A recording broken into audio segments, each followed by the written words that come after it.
Hello and welcome to this special Speaker Story Bank production where we're going to be focusing on the speaker in residence. And in this particular series for the next 6 weeks, it will be the speaker in residence on trust. And I cannot think of a better speaker to position us in this space than Lieutenant Colonel Jason O'Harris. Jason has been in the Air Force for over 20 years and has flown thousands of missions. He is truly a leader who has seen what trust in his team, what trust from his team can do to create change and action points. And that is something that we will be discussing over the next 6 weeks.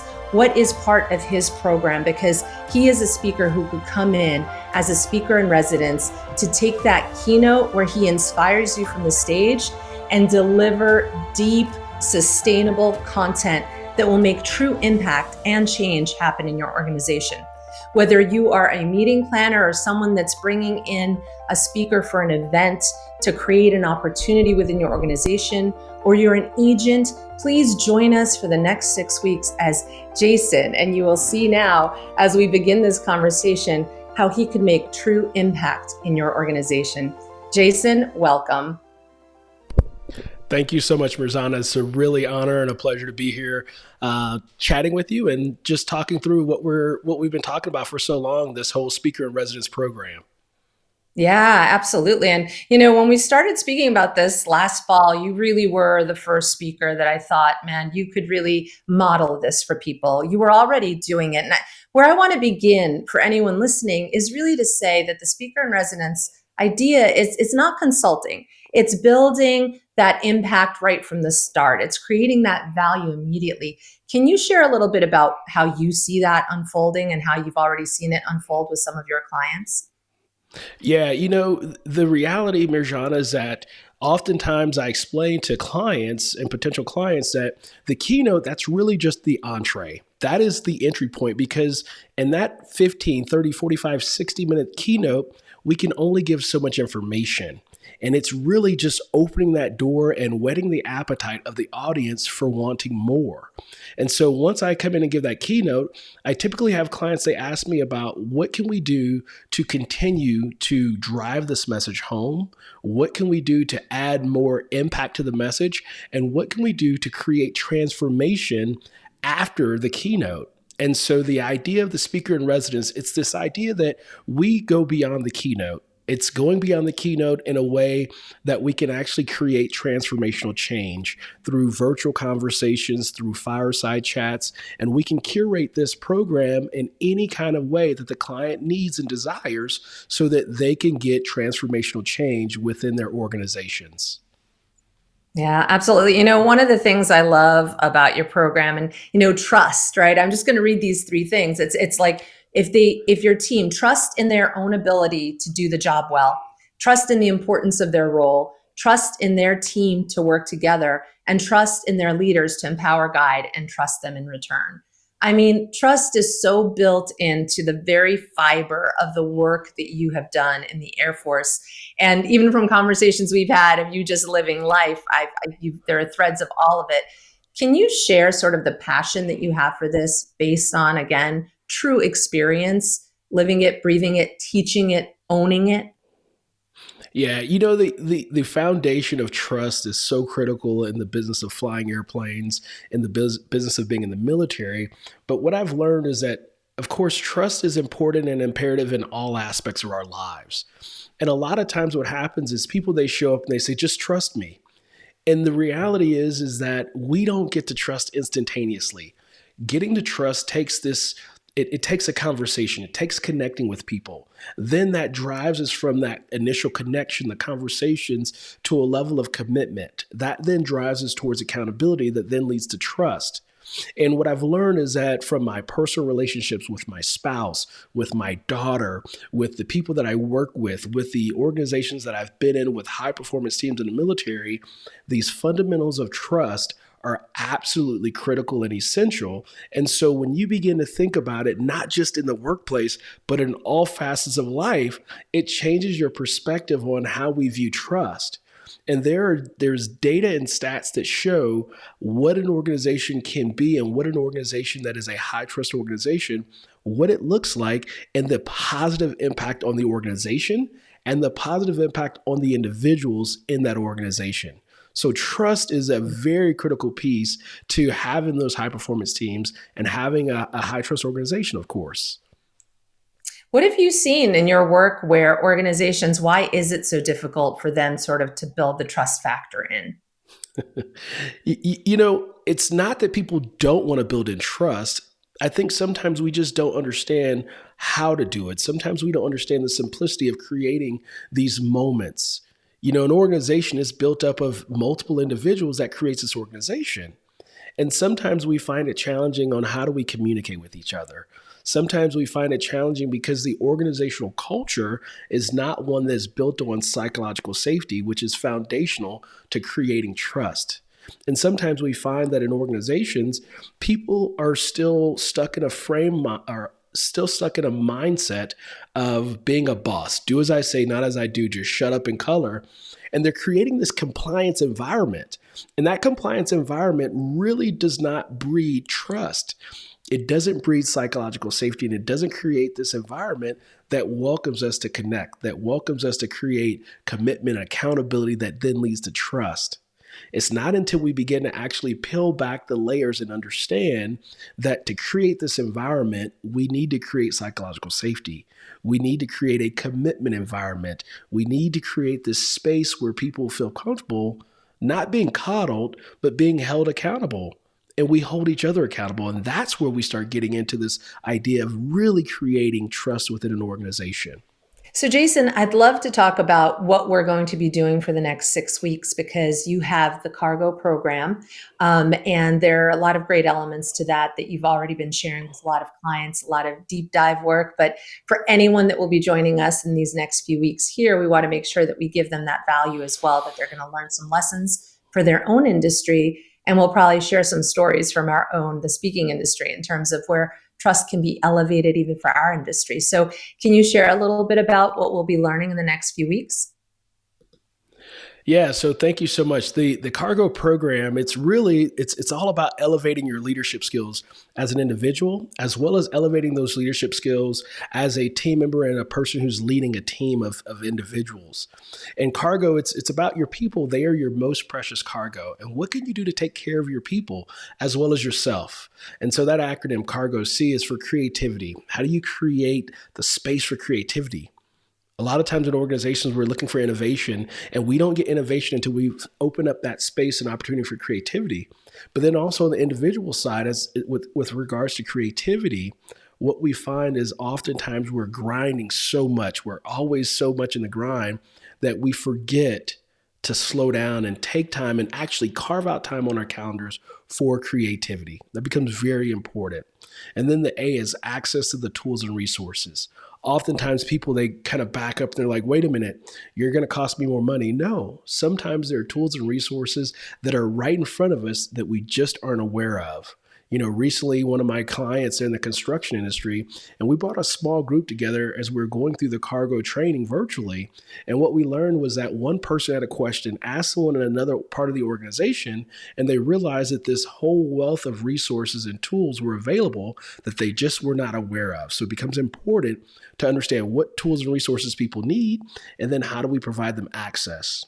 And then the R is roles and responsibilities. Sometimes we need to make certain that we right size the roles. Sometimes we need to add responsibility, and sometimes we need to take responsibility away.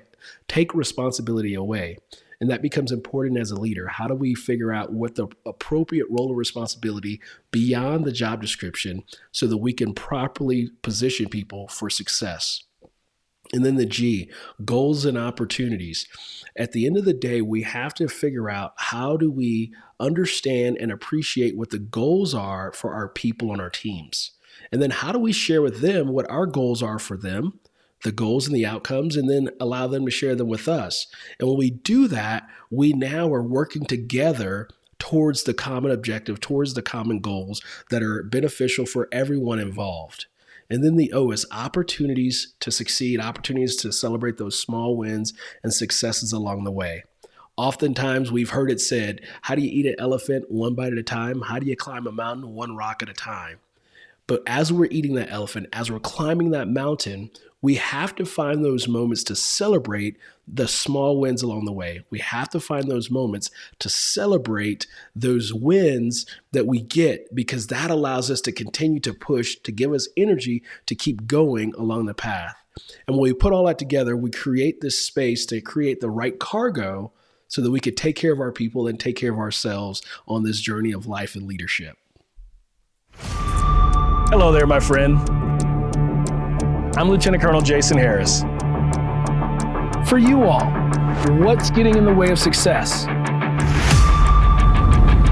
In this course, we're going to examine the cargo that you need to be equipped with as a leader and team member within your organization. I want to welcome you to this mission.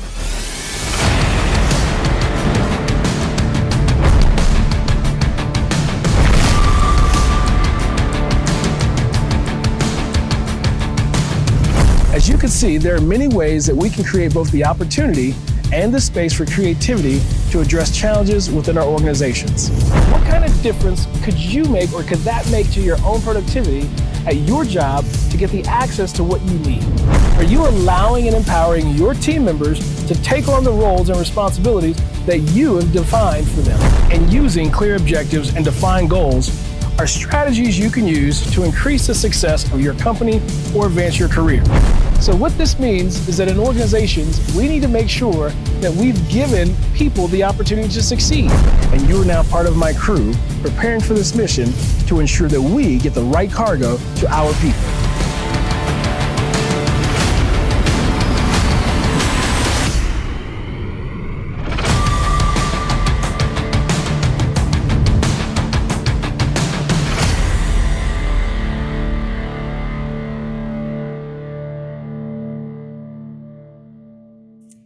I really love that so much. And as you were going through that list, I just, again, we can apply it at home with our families. I was just looking at all those pieces. I'm like, wow, this could really work well for my 16-year-old right now, right? And this is what I love about your work, Jason, right? It's just so values driven, right? There is real value and character built into all of this work that you do. And that is something that I'm so excited by, in terms of whenever I talk about you or here in this program that people are going to be able to see with you, it's really going to carry that through. So I'm really excited about that. I think is there anything else on your side that you'd like to cover at this point? Or I think we're going to bring in our dear colleague, Danielle Sweeney. But what do you think, Jason? No, I think this is great. I'd love to hear Danielle's perspective. I mean, she's obviously a juggernaut in the industry, and she has a lot of wisdom to offer. So I'm really looking forward to hearing what she has to say. Yeah, and Danielle Sweeney is the marketing director of the Sweeney Agency. And as I always say, I'm just so excited to have her join us, because she is someone that has her pulse on marketing and ideas and ways of talking about speakers and connecting the dots, that is just so creative and so curated. And that's a word we're going to be using a lot more of together as well. This is all about that curation. So welcome, my friend Danielle. It's so good to see you. Oh, thank you so much for having me. After that introduction, I don't know. I think I just need to drop out now so I don't ruin it. You know what? Thank you I so love, much. listen, you came into the marketplace, into the speaking industry about 3 years ago, 4 years ago now? Coming on 4 years, actually coming on 5 years. Oh, I I don't know can't where believe time it. goes. But, Yeah, and I it's just, amazing. and again, part of this whole piece of conversation together is to share these little bits, right? And you came in with fresh perspective from a completely different industry. And that's what we talk about. Creativity and innovation comes when you can look at things through a different lens. And you've truly applied that in a way that has elevated speakers, their content. I think you've had more clients, even just by the way you're posting on LinkedIn and all of that. So, when you started thinking about ways to approach the speaker in residence program, how did that sit with you? Marjana, when we first started talking about it, and Jason came into the conversation early on as well. For me, and having seen speakers and having been part of these events where you leave and you feel so fulfilled, it's almost like going on vacation. You have this amazing week, and then 3 days later, you're like, huh, what just happened? And I think that's where the speaker in residence idea really, really caught my interest, because we see clients come to us and they have these incredible goals. They have these desires for, I mean, a lot of them right now for transformation, for cultural change, for building teamwork, for creating trust. None of these things happen overnight. And I think when we look at the keynote, it is so inspiring. People learn so much. I mean, I take, notes on all sorts of things. And then we get back to where we're going. We go back to do the same old thing because that's what we're accustomed to do. So when we talk about this idea of a commitment culture, I can't think of a better way to do that and a better way to support our teams than to have continued support and with a fresh perspective. And I think that's what a great keynote speaker, an expert in their subject matter, can really do for our clients. And that to me is so interesting. That allows us to continue to be partners to our clients. It's not a transaction. It's not a selling them a keynote speaker and off we go to the next thing. We're really, really invested. The way that we see it at the Sweeney Agency is that if we do a good job for our clients and we find them someone who can help them achieve the goals that they're looking for, then we are hitting the mark and they're coming back to us again and again. And I think in this case, and we've seen it work, we've had clients come back to us time and time again to have someone to help them continue the transformation that they're after. So it's just such an exciting opportunity. Yeah. And, how is it? It's different, right, from consulting. I think that's the biggest thing we also want everyone to know. It's a different piece than building and consulting. How did you see that immediately as a difference? I think when we think about consulting, or when I think about consulting, it's that we're looking at a very small group of team members, often a leadership team, and they're getting all of this insight, and then it's trickling down through the organization. When we look at, Jason brought this up really well in his for cargo, is unlocking resources within an organization. So there are so many organizations who've gone through massive change in the last few years, and they have new team members. They have created organizational restructures. They have people with new skills and new ideas. So if we're looking at doing having an impact on the whole organization, we need to bring the whole organization in. And that is where I think a speaker in residence idea differs quite significantly from consulting. You're not dealing with one small team. You're actually continuing the conversation, continuing to build the transformation, whatever it is, with the whole group. So these messages that we if we take one message from a keynote speakers event, maybe two or three, if we're, really, really impacted by it, imagine if that then continued 3 weeks later and you get the other three messages, or you're actually able to take action on those things and do it as a collective. So people are changing the conversation within the organization, not just at those smaller levels. Danielle, how do you see trust in the work that you do at the Sweeney Agency? Look, we have to see it from the perspective of looking and working with our clients and developing long-term relationships. If they don't trust us to bring them the best speakers for their events, we don't have a business. So when we're talking to them about things like this, about a speaker in residence, they know they can come to us, and we're not just putting someone forward for the sake of putting someone forward. We're saying, well, here's this particular speaker who we know can deliver this content that you're after. We know can work with you. We know is going to customize their approach in order to really achieve the goals. And this is so important to us. What are the goals they've set out to achieve? And then they can trust us to deliver the best speaker for that. And that is number one on our values list. That is our mission, is to create trusting relationships with our clients. And that, goes without saying, when we're working with other bureaus, when we're working with our speakers, when we're working with you, Marjana, trust is number one for all of us. So it is essential and integral to our companies. Yeah. And I think, again, we keep driving that point of trust. If we trust one another, we can curate together, right? We can really think about what are the challenges we're solving for? What are the best solutions? And that's something about bringing all of us together to be able to curate for those answers. Jason, I'd love to know from your perspective in the speaking side, what do you see from the speaking industry? Where have you seen trust, fall or grow? What are you thinking about it? In the speaking industry, especially as it pertains to the speaker bureau partnerships, I think to what Danielle was saying, the trust between us and the client is vital. At the end of the day, the bureau partner and myself as a speaker, we have an obligation to that client. Our mission is to take care of the client no matter what. That bureau agent has to be able to trust that I, the speaker, can be trusted to deliver.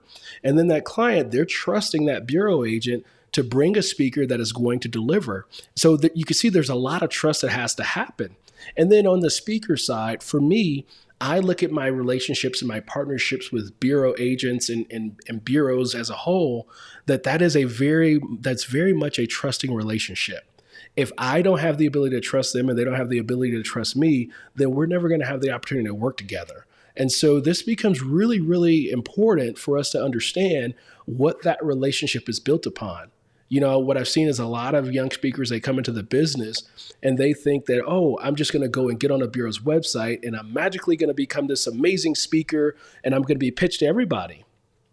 But they haven't spent time building a relationship.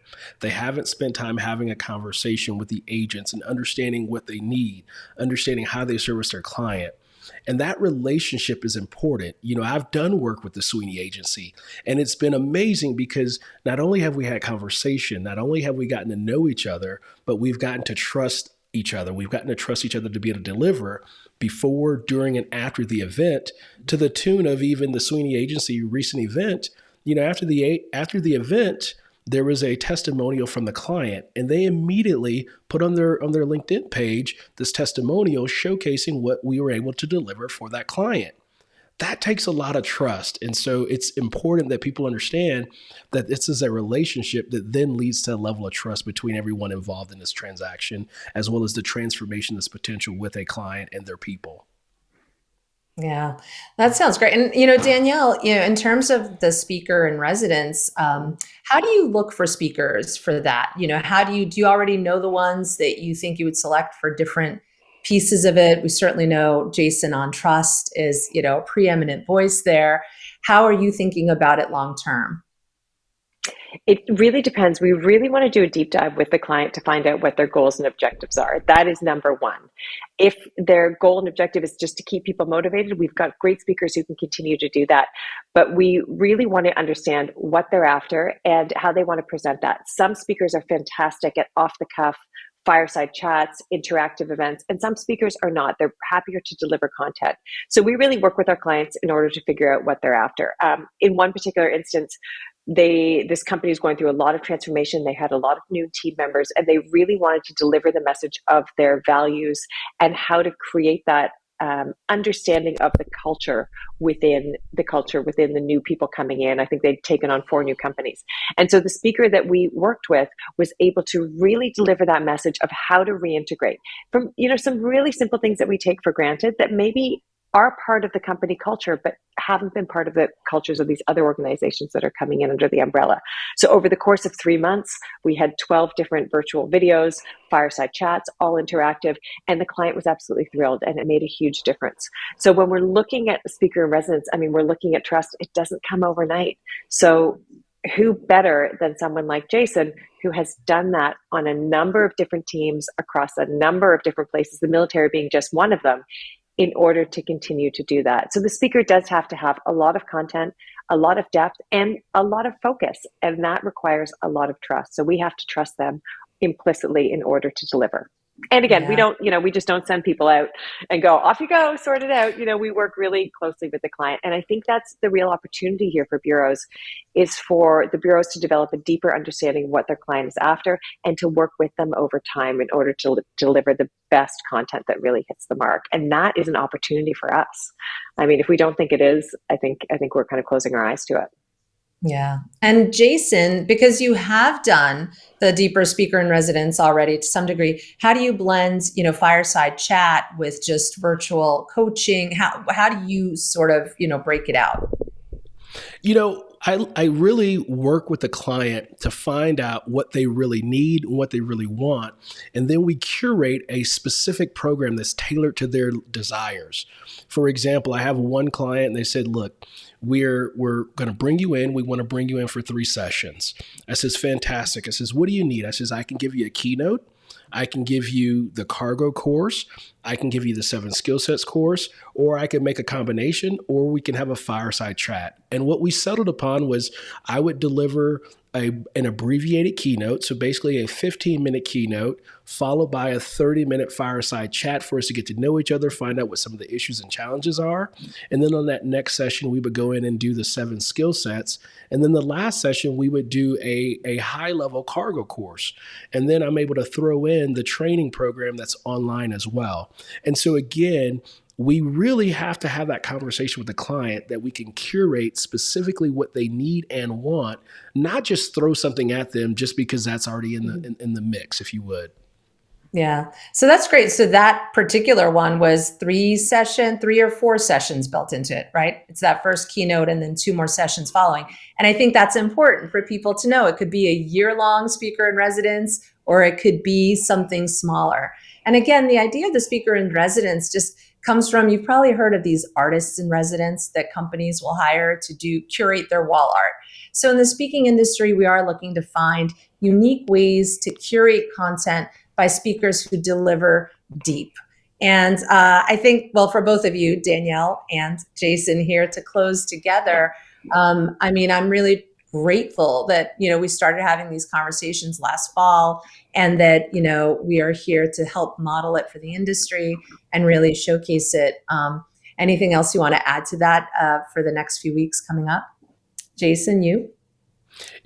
Thank you so much, Mirzana and Danielle. Having this conversation, I know we've been having this conversation for quite some time, and to be able to really work through the details, just like we would do with our clients, right? We all know that a client doesn't just show up and buy immediately. We have to have the conversation. We have to build that relationship, and we have to curate something that is specific to the need, something that is specific to the desire and the want, and then we're able to actually deliver something that is meaningful. So to work with the two of you all to create something meaningful for this industry, not just for myself, not just for the Sweeney Agency, but for all the different bureau partners that are out there and the various speakers that have the capability of delivering more than just a keynote and delivering something that's transformational to the audience, to the client, that is going to make an impact and potentially change people's lives. That means so much to me to be a part of this with the two of you all. So I'm extremely grateful, and I'm really, really looking forward to the dialogue that comes as a result of these conversations we're going to have. Absolutely. And Danielle, your side? Oh, I'm very grateful to be part of this. Again, I'm so invested in this idea from the perspective of what we can do for our clients. But as we know, we're in a small competitive industry. And I think the more trust that we can build, the better we're all going to do, the better we're going to feel. Moving from transactional to transformational, this is our opportunity. And let's dive in here. Jason has what it takes to help us get there. And I'm really excited for this. I'm excited to see what evolves. So thank you so much for letting us be part of it. And I'm excited to continue the conversation with you all. Absolutely. Well, thank you both. And we will be coming back for the next 5 weeks to be bringing more in this series on the speaker in residence on trust with Jason O'Harris. And you will learn a great deal, as well as we unpack the speaking industry a little bit more, but also for any industry you're in. When the foundation is trust, there is no better voice than Jason O'Harris. We look forward to bringing more of him here with you.